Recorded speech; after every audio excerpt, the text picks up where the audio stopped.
এবারের ঈদটা আমাদের মতো সাধারণ মানুষের কাছে খুবই স্পেশাল ছিল।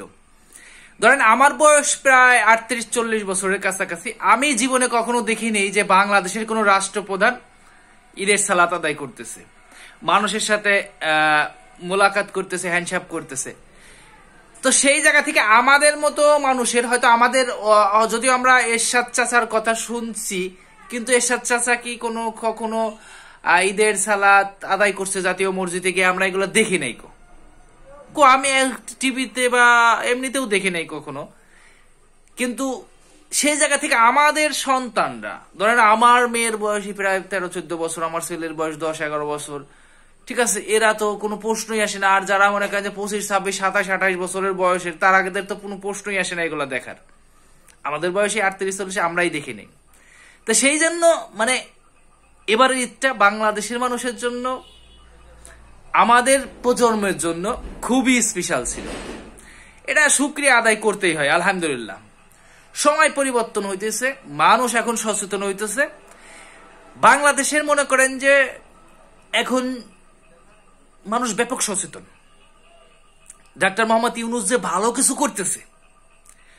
কিছু করতেছে এটা প্রত্যেক মানুষের মুখে মুখে। শুধু যারা স্বার্থ নিয়ে আছে, শুধু যারা স্বার্থ মানে ক্ষমতায় যাব, চাঁদাবাজি করব, টাকা কামাই করব, টেন্ডারবাজি করব, তারা শুধু বলতেছে নির্বাচন। তাছাড়া যারা কাজ করে খায়, যাদের মানে পুঁজি হচ্ছে রাজনীতি, তারা বাদে যারা কাজ করে খায় সব মানুষের কাছে ডাক্তার ইউনূস অন্তত পক্ষে আরো 5 বছর থাকুক, আমরা একটু শান্তিতে একটু রিল্যাক্সে বাঁচি।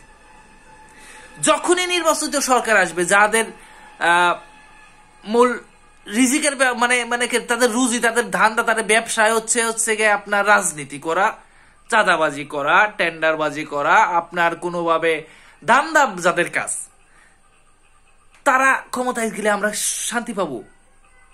সেই সমস্ত রাজনৈতিক দল জীবনেও পাবো না।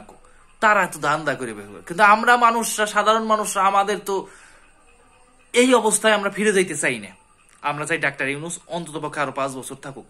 এটা বাংলাদেশের মানুষের যে ডাক্তার ইউনূসের যদি আরো 5 বছর না রাখতে পারে, তাহলে মনে করেন যে আগামী কয়েক মাস পরে যদি নির্বাচন দিয়ে ডাক্তার ইউনূস চলে যায়, এটা আমাদের মতো সাধারণ মানুষের যে কত বড় ক্ষতি হবে, বাস্তব কথা এটা আমরা এখন বুঝতেছি না।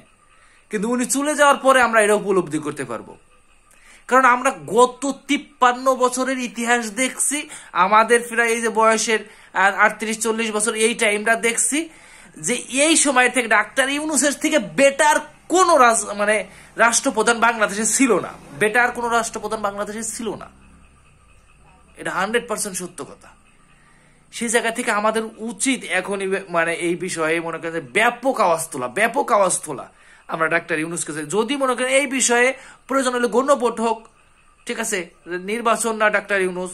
আর এই বিষয়ে যদি কোনো আন্দোলন হয়, আমি এর আগের কোনো আন্দোলনে রাস্তায় যাইনি, যেটা সত্য কথা। এবার যাবো ইনশাল্লাহ ডাক্তার ইউনূসের জন্য।